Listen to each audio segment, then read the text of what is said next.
Fitur ini saya temukan di chipset B550 ke atas. Jadi saya sedikit bingung, ini sebenarnya anaknya siapa ini si chipset X300 ini?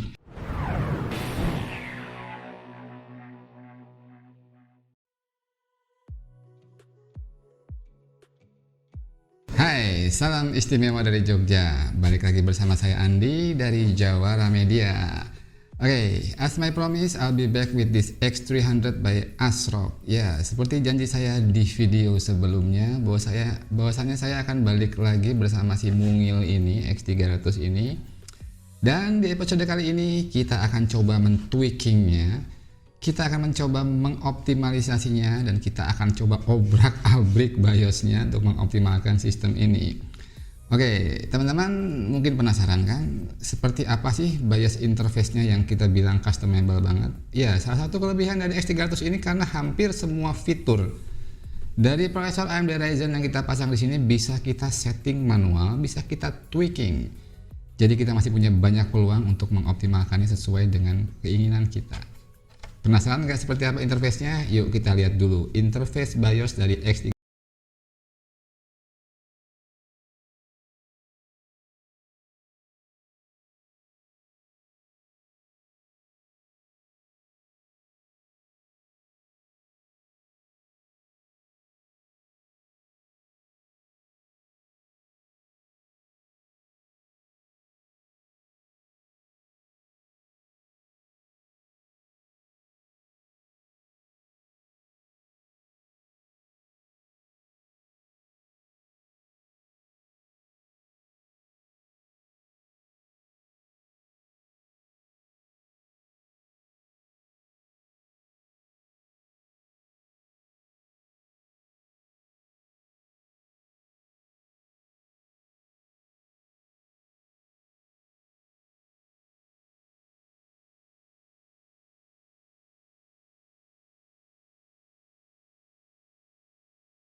Oke, teman-teman, sudah kita lihat barang-barang fitur BIOS-nya. Saya bilang customable banget. Ya, kita lihat memang banyak banget yang bisa kita custom. Banyak banget fitur yang bisa kita setting secara manual.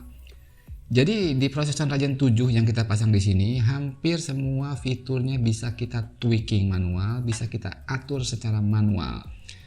Oke, dan beberapa poin dari menu BIOS yang kita lihat benar-benar mengejutkan, seperti adanya opsi pilihan speed memory yang tinggi banget, 6000 MHz. Bahkan di motherboard ASRock yang lain saya tidak menemukan opsi sampai setinggi itu. Terus, oh ya, ada satu informasi yang salah saya sampaikan di episode kemarin. Bahwasannya kemarin saya sebutkan bahwa kita bisa merubah base clock-nya, tapi ternyata tidak bisa. Di sini hanya ada pengaturan multiplier untuk mengatur speed prosesor. Selain itu, apalagi ya ada satu fitur yang membuat saya agak heran. Di sini ada fitur untuk mengubah Infinity Fabric Clock (FCLK). Dan setahu saya itu tidak saya temukan di motherboard ASRock lainnya, di chipset B450 maupun di chipset A320 maupun B350. Fitur ini saya temukan di chipset B550 ke atas. Jadi saya sedikit bingung, ini sebenarnya anaknya siapa ini si chipset X300 ini? Oke, episode kali ini yang pertama fokus kita adalah menurunkan suhu kerjanya. Walaupun kemarin saya bilang suhu kerjanya sih sebenarnya nggak ada yang salah ya, masih normal-normal aja, 88 derajat something ketika simulasi render dengan kondisi hampir 100% 8 core-nya bekerja. Untuk sebuah 8 core 16 thread suhu itu saya rasa masih cukup normal. Tapi teman-teman banyak banget yang ngasih saran, ngasih komen di video yang lalu, minta kita mencoba beberapa alternatif HSF yang masih mungkin kita pasang di sini. Siapa tahu bisa turun suhunya. Oke, kita sudah mendapatkan beberapa alternatif dan abis ini kita akan coba beberapa alternatif fan itu. Kita adu dengan stok coolingnya dari X300 ini. Jangan kemana-mana. Oke teman-teman, ini adalah dua buah HSF yang bisa kita temukan yang bisa masuk ke dalam casing X300 ini. Ini adalah stok coolingnya, mirip banget sama defaultnya bawaannya dari Athlon series ya, 3000G apa 200GE. Dan dari saran teman-teman di komen di video kemarin, ada yang menyarankan menggunakan HSF bawaannya Ryzen. Ini bawaannya Ryzen, ini stok coolingnya Ryzen. Tapi ternyata ketika kita masukkan ini masih terlalu tinggi. Jadi secara spesifikasi saya baca di websitenya maksimal itu tingginya hanya 46 mili. Dan ketika coba saya masukkan ini nggak masuk, nyangkut di sininya. Tapi ternyata ininya bisa dibuka teman-teman. Cover fan itu bisa dibuka dan nggak ada sekrupnya, cuma diklik-klik aja ya teman-teman, bisa buka dengan hati-hati. Ini bisa ketarik dan bisa dicopot. Dan dalam kondisi seperti ini tebalnya mencukupi di bawah 46 ini dan bisa kita pasang di X300 ini. Nanti akan kita coba performanya bagaimana si stok coolingnya Ryzen ini. Yang kedua apa? Saya menemukan di market third party brand dari ID Cooling serinya IS40X, IS40X, dan ini emang secara spesifikasi tipis banget di bawah 46 ini dan bisa kita pasang di sini. HSF ini dilengkapi dengan 4 buah head pipe. Oh ya, untuk memaksimalkan thermal transfernya kita coba mengganti pastanya dengan yang lebih baik. Yang terbaik yang ada di kita sekarang ini adalah Kingpin KPX. Kita akan ganti tiga-tiganya pakai ini dan kita akan bandingkan suhunya ketika kita paksa bekerja maksimal dengan simulasi render. Jangan kemana-mana, kita akan benchmark performance ketiga fan.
Oke, teman-teman sudah kita lihat bareng hasilnya dan mungkin cukup mengejutkan buat saya. Mungkin teman-teman juga bisa lihat bahwasanya performa dua alternatif fan yang kita coba di X300 ini tidak ada yang bisa mengungguli performanya stok coolingnya X300.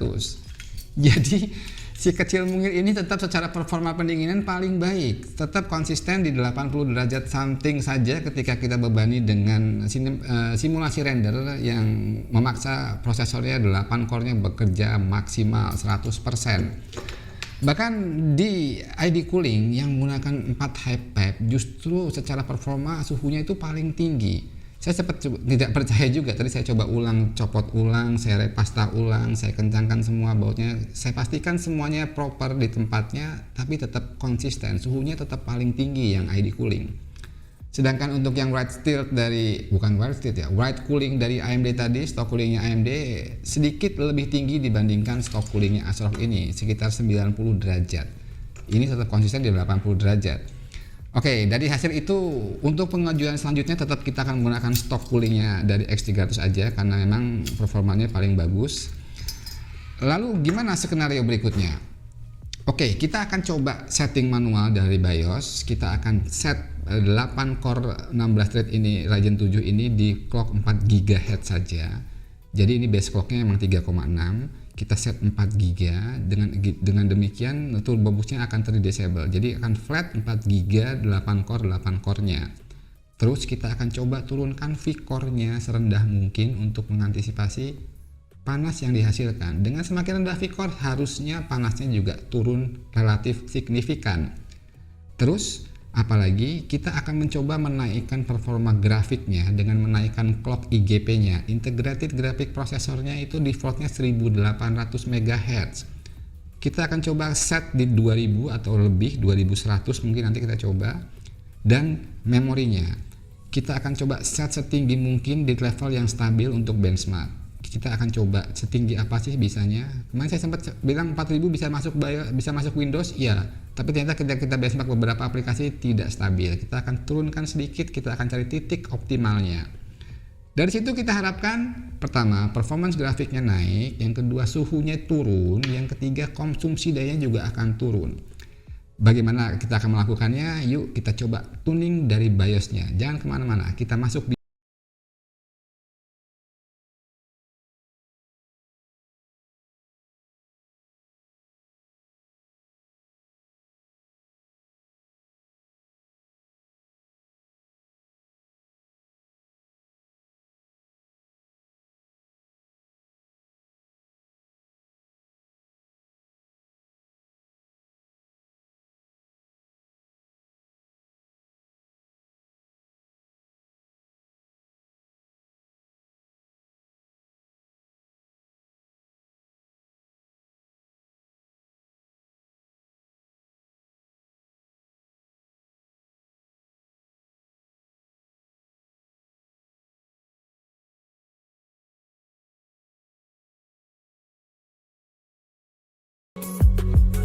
teman-teman, sudah kita setting BIOSnya. Jadi apa aja yang kita setting? Ya, clock prosesor kita setting manual. Kita setting 4 GHz, 8 core-nya berjalan flat 4 GHz.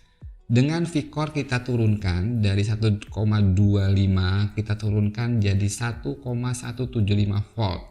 Terus apalagi yang kita coba tadi setting manual, IGP clocknya yang defaultnya 1800 kita set 2100. Terus SOC voltage-nya juga kita manual 1,1 volt. Dan apalagi RAM-nya, ya RAM-nya itu defaultnya Apacer SODIMM ini jalannya di 2666 CL20. Kita coba set di 3600 CL18. Bagaimana hasilnya? Apakah bisa turun suhunya? Apakah performa prosesornya turun? Apakah performa grafiknya naik? Apakah suhunya bisa lebih rendah dari yang sebelumnya defaultnya? Ayo kita benchmark bareng-bareng hasil setting.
teman-teman, hasil setting manual BIOS kita sudah kita benchmark dan hasilnya cukup memuaskan saya. Ya, secara grafik performance naik 20%. Kita lihat tadi dari internal benchmarknya Tomb Raider dari defaultnya 30 fps naik jadi 36 fps. Ini dimungkinkan karena kita menaikkan clock IGP-nya dari 1800 jadi 2100. Dan SODIMM-nya dari defaultnya 2666/20 kita set manual tadi di 3600 CL18 menghasilkan performa grafik naik sekitar 20%. Lalu apalagi suhunya, ya suhunya juga turun signifikan. Dengan menurunkan V-core-nya dan mengeset ke 8 core ini di 4 GB, secara suhu jauh lebih rendah, turun 20 derajat Celcius. Dari 88an derajat jadi nggak sampai 70 derajat, 60 derajat, 68 derajat, 69 derajat, kurang lebih sekitar 20 derajat turunnya. Terus apalagi ya, konsumsi dayanya juga turun banyak, lebih dari 30 watt. Dari rata-rata sekitar 110 watt keadaan default, dengan setting manual tadi nurunin V-core dan lain-lain, kita bisa mendapatkan nggak sampai 80 watt, sekitar 77-76 watt saja.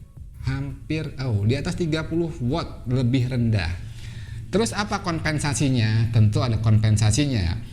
Ya, dengan setting manual clock prosesornya di 4 GB flat ke 8 core-nya ini kita set manual tadi kan kita lihat di BIOS 4 GHz dan kita menurunkan V-core-nya. Otomatis PBO-nya Precision Boost Overdrive-nya AMD itu non-aktif. Jadi tidak ada Precision Boost Overdrive yang aktif.